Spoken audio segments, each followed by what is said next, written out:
السلام علیکم دوستو، پاکستان کی نیشنل پالیسی یہ ہے بھارت ہمارا دوست ملک نہیں ہے۔ پالیسی کے اس مرکزی نقطے کی بنیاد پر پاکستان اور بھارت میں کئی خون ریزہ جنگیں اور لڑائیاں ہو چکی ہیں۔ دونوں متحارب ممالک میں زیادہ نقصان اور خسارہ کسے اٹھانا پڑا، یہ مناظر بھی ہمارے سامنے ہے۔ مسئلہ کشمیر اس عداوت اور اناد میں نیوکلس کی حیثیت رکھتا ہے۔ ہمارے ہاں یہ حیثیت تقریباً تسلیم کی جا چکی ہے کہ بزور بازو ہم بھارت سے کشمیر کا غاصبانہ قبضہ نہیں چھڑا سکتے، بس مکالمے کی ایک کھڑکی باقی رہ گئی ہے۔ بھارت مگر پاکستان سے مکالمے پر بھی راضی نہیں۔ عالمی سطح پر وہ اونچے جوڑوں میں ہے، جیسے G20 اور برکس میں وہ مرکزی مقام حاصل کر چکا ہے۔ پاکستان کو ڈالروں کے حصول میں مشکل ترین حالات کا سامنا ہے، جبکہ بھارت کے قومی خزانے میں 60 ارب سے زائد ڈالر پڑے ہیں۔ امریکہ کے ممتاز ترین ڈیجیٹل اداروں مائیکروسافٹ اور گوگل وغیرہ کے CI اوورسیز بھارتی نژاد ہیں۔ ایسے ماحول میں بھارتی چاند گاڑی چندریان 3 چاند کے جنوبی قطب پر کامیابی سے اترا ہے تو بحیثیت مجموعی ہم پاکستانیوں کے دل مایوسیوں سے بھر گئے ہیں۔ چندریان 3 کی کامیابی کے بعد بھارت نے 2 ستمبر 2023 کو L1 آدتیہ نامی نیا راکٹ خلا میں چھوڑا ہے، جو سورج پر تحقیق کرے گا۔ بھارتی خلائی ادارے ISRO کا کہنا ہے کہ یہ راکٹ 15 لاکھ کلومیٹر کا فاصلہ طے کر کے سورج کی ماہیت اور حقیقت کا کھوج لگائے گا۔ یاد رہے، آدتیہ کا معنی ہی سورج ہے۔ اپنا احساس محرومی اور اپنی فرسٹرائزیشن دور کرنے کے لیے ہمارے سوشل میڈیا میں عجب تبصرے سامنے آئے ہیں۔ مثلاً بھارت چاند پر تو پہنچ گئے ہیں مگر جنت میں نہیں پہنچ سکتے۔ چاند ایک عظیم شے ہے، اسے دیکھ کر ہم روزے رکھتے ہیں، عیدیں مناتے ہیں، اس پر پاؤں رکھنا کبیرہ گناہ ہے۔ میں بحیثیت محب وطن پاکستانی چاند پر ناجائز بھارتی قبضے کی شدید مذمت کرتا ہوں۔ انڈیا جا چاند سے نکل جا۔ راکب نے 15 اگست کو انہی صفحات پر چندریان 3 کی کامیابی کے عنوان سے کالم لکھا تو کئی اطراف سے مجھے بذریعہ ای میلز مطمئن کیا گیا کہ دشمن بھارت کی اس کامیابی کا ذکر کر کے آپ نے قومی غیرت کو ثبوت نہیں دیا۔ ایک معزز قاری صدیق عوان نے لکھا، بھارت میں اتنی استعداد،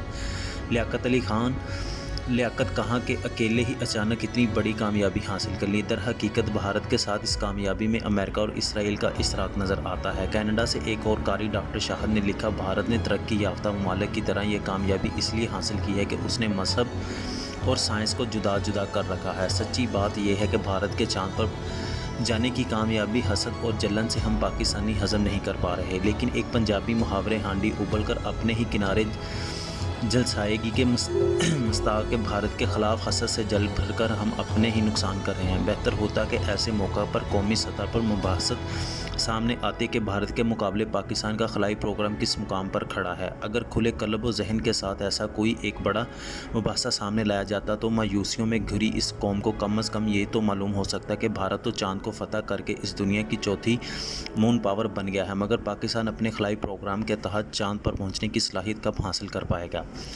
اس پس منظر میں پاکستان کے ایوان بالا میں جماعت اسلامی پاکستان کے اکلوتے سینیٹر جناب مشتاق احمد خان نے پاکستان سینٹ کے ذمہ داروں کے سامنے 3 اہم سوالات رکھے۔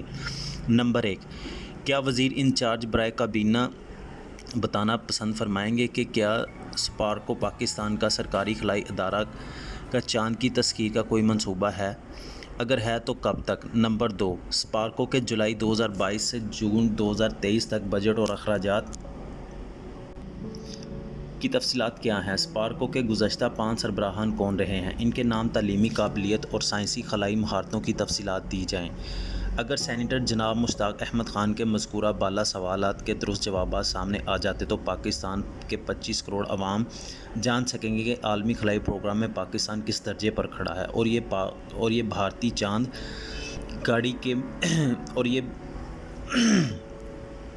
اور یہ کہ بھارتی چاند گاڑی کے مقابلے میں پاکستان کی چاند گاڑی کب تک چاند کی سطح پر اترے گی۔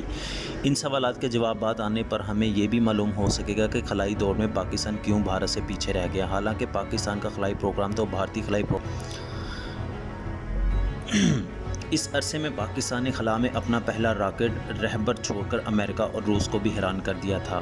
60 کے عشرے میں جب وقت پاکستان نے رہبر خلا میں کامیابی سے بھیج کر ناسا کو بھی شدت کر دیا تھا، اس وقت پاکستان کے پاس Tariq Mustafa, doctor IH Usmani, professor Abdussalam, Anis AK Sherwani, SN Naqvi اور M رحمت اللہ رحمۃ اللہ علیہ ایسے ذہین ترین اور عالمی شہریت یافتہ سائنسدان موجود تھے، پھر کیا وجہ بنی کہ آج پاکستان خلائی ادارہ مذکورہ بالا سائنسدانوں اور خلائی ماہرین سے خالی ہو گیا؟ نوبت ان 400 کی بھارتی چندریان 3 کی کامیابی پر ہم خالی ذہن، خالی جھولی اور خالی دل کے ساتھ بس بھارت کو پہنچ سے دے رہے ہیں۔ پاکستان نے اسپارکو کی زیر نگرانی 30 سال بعد 1990 میں جب ایک سیٹلائٹ بدروان میں چھوڑا تھا، اس مہم میں پاکستان کے امریکہ اور چین کا تعاون حاصل کیا تھا۔